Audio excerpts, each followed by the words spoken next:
Part 1. From Corsica to the throne, a small, rugged island in the Mediterranean. Corsica. The same year the island was annexed by France, a child was born. His name was Napoleon Bonaparte. He wasn't truly French. His family was minor Italian nobility, not powerful, not wealthy. No one imagined this boy would one day reshape Europe. The outsider at age 9, Napoleon was sent to military school in mainland France. He had a thick Corsican accent. He was mocked. He was isolated, but isolation became fuel. He read obsessively. He mastered mathematics. He specialized in artillery, the most technical branch of warfare. While others dreamed of glory, Napoleon studied angles, distance, and logistics. He understood something early. War was science. Revolution, chaos creates opportunity. The French Revolution erupted. The monarchy collapsed. Generals were executed. The army was in chaos, and chaos is a ladder. Napoleon seized his moment during the siege of Toulon. His artillery strategy forced the British to withdraw. He was 24 years old. Overnight, he became a general. The Italian campaign, birth of a legend. Napoleon took command of the army of Italy. His soldiers were hungry, poorly equipped, demoralized. He told them, "I will lead you into the most fertile plains in the world. Rich provinces, great cities will be in your power." Then he delivered. Victory after victory. Austria was stunned. Europe started paying attention. Napoleon was no longer just a general. He was becoming a myth. The path to power. France was unstable again. Napoleon returned from Egypt. He saw weakness in the government. He acted the coup of 18 Brumaire. The Republic effectively ended. Napoleon became first consul, but that wasn't enough. In 1804, he crowned himself Emperor of France. The Pope was present, but Napoleon took the crown with his own hands and placed it on his head. It was a message to the world. My power comes from me. Europe had had enough. Britain, Austria, and Russia formed the third coalition against France. They believed Napoleon had overreached. They were wrong. Austerlitz, the masterpiece, December 2nd, 1805. The Battle of Austerlitz.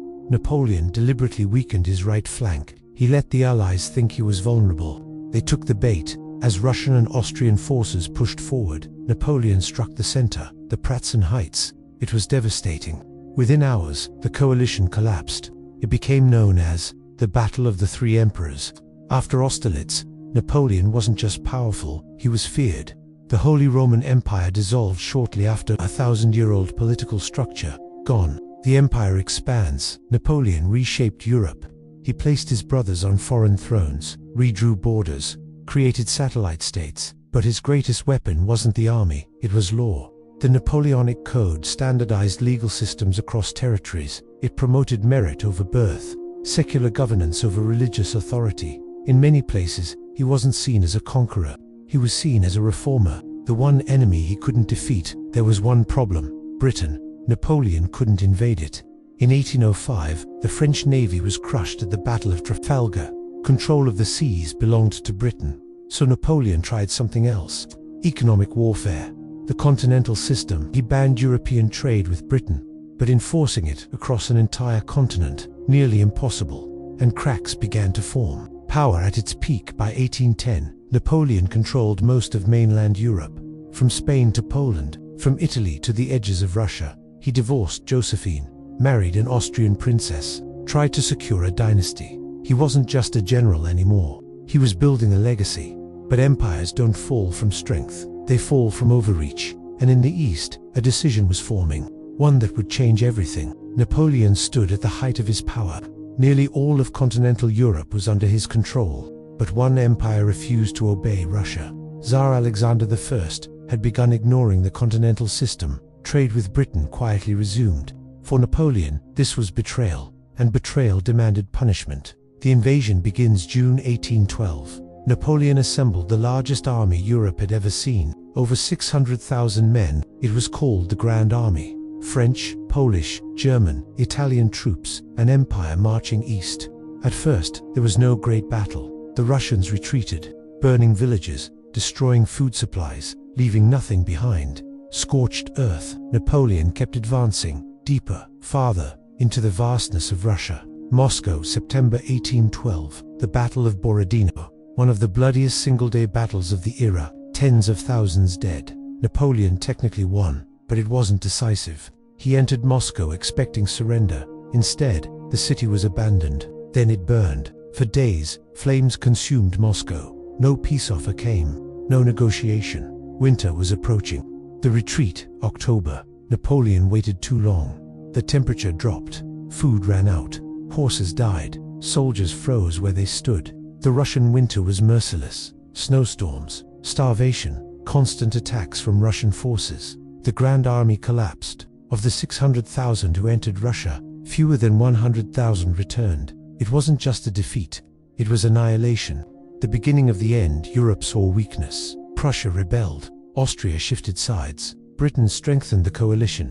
In 1813, at the Battle of Leipzig, the Battle of Nations, Napoleon was defeated again, this time decisively. The myth was breaking.